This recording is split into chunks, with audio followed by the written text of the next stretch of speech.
Welcome back. You know, resale and thrift stores say a new law going into effect February 10th might force them to go out of business. Congress passed that law last year to limit lead in children's products, but does it mean that resale and thrift stores will be forced to go out of business? Congressman Charlie Malossa from Louisiana helped to create that law. He joins us now live from our Hearst Bureau in Washington, D.C. Congressman, we thank you so much for making it out there this morning to talk to us about this. And I understand the effort to make children's products safer, but looking back now, do you think that this law, the Consumer Product Safety Information Act or Improvement Act, was created without realizing these side effects? Well, there is some confusion, and there's been some corrective information sent out with the Consumer Protection Agency also leading the way. Secondhand stores, the Goodwills and those others are exempt from this. Retailers will have responsibilities of making sure that if there's any warnings that go out on the products, that they're not selling those products. But, you know, for the first time in the history of this country, we have made it illegal to have lead in the toys. And as I said on the floor when I made my floor speech, you know, I've got a 2.5-year-old grandson.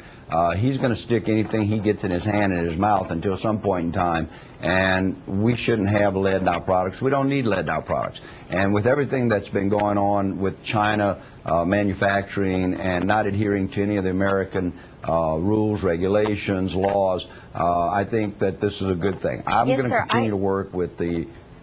Yeah, I'm going to say thank you. I understand. I saw your floor speech. First of all, I have that online on the blog, and we have viewers who have been watching it. Oh, great. And I understand the effort to keep the children safe. But the way I understand it, and I've been talking to the CPSC and also to several local business owners who say that they are not exempt. The CPSC even said the business owners aren't exempt from the law. They're just exempt from having to test. So how can they know if the merchandise they have in their stores is indeed illegal? They want to operate legally. They just don't. They don't have the means to conduct the testing.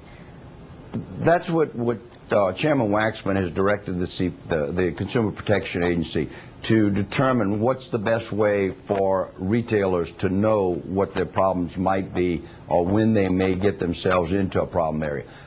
You know, if obviously they've ordered some toys that have lead and they don't have any knowledge of it, there's going to be some periods at beginning to make sure that anything that is there in those stores, at least this is my understanding, that the Consumer Protection Agency will be looking at that and handing out warnings. They're not going to go out there and immediately start fining people or putting people out of business. Our intention is to prevent in the future lead in toys.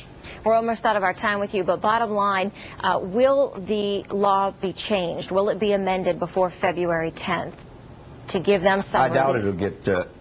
I doubt very seriously. We will make sure that whatever corrective action from a regulatory standpoint is made so that people are not unjustly affected, and that, but at the same time we go forward with making sure that children are protected and no lead is put in, and it's put in at the manufacturer's point. Right. And so we'll just be working with the agencies. We're out of time. I'll continue to do that. Yeah, thank you so much, Congressman, for joining us this morning. We'll stay updated on this issue. Have a great day. Absolutely. Roop. Time now, 6:26. Here's a look at some of the other